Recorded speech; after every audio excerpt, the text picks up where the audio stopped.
गडचिरोली जिल्ह्यात आत्मसमर्पित नक्षलवाद्यांच्या लग्न सोहळा जे आहे ते मुख्यमंत्र्यांच्या समोर संपन्न होणार आहे।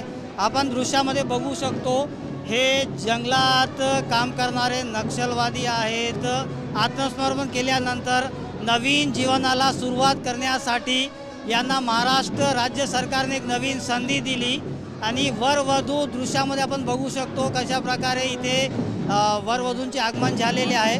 थोड्याच वेळात मुख्यमंत्री देवेंद्र फडणवीस यांच्या उपस्थितीत हा लग्न सोहळा संपन्न होणार आहे आणि आतापर्यंत हे जंगलात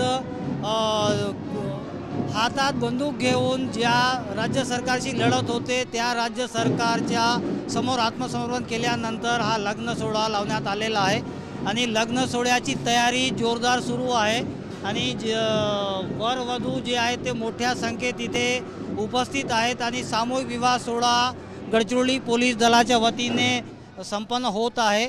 आपल्यासोबत काही वर किंवा वधू आहेत। तुमच्या लग्न आहे, एक नवीन जीवनाला सुरुवात आहे, काय म्हणाल? मी सिव्हिलवाला आहे। आपण बघू शकतो नवरदेव आहेत, नवरदेवासोबत बोलू।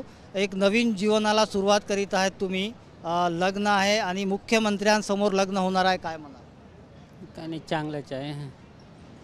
कसं वाटत आहे तुम्हाला? नाही, चांगलं वाटत आहे। अजून काही नवरदेवांसोबत आपण संपर्क करू। आज लग्न आहे, मुख्यमंत्री तुमच्या लग्नात उपस्थित आहेत, काय म्हणाल? बरं आहे, चांगलं वाटत आहे सर। एक नवीन जीवनाला सुरुवात करीत आहात तुम्ही? हो हो, चांगलं वाटत आहे, नवीन जीवनाला सुरुवात करत आहोत। हा प्रोग्राम चालवला त्याप्रमाणे अभिवादन। आपण बघू शकतो की एक नवीन जीवनाला सुरुवात हे वरवधू करीत आहेत आणि तयारी कशा प्रकारे सुरू आहे आपण बघू।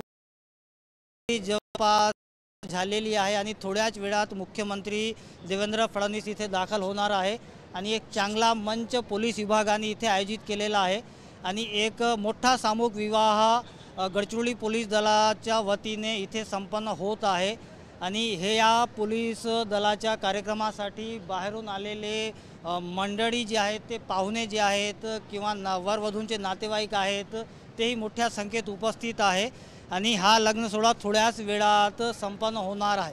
कॅमेरामॅन सचिन सयामसह मी M D Irfan, TV9 Gadchiroli.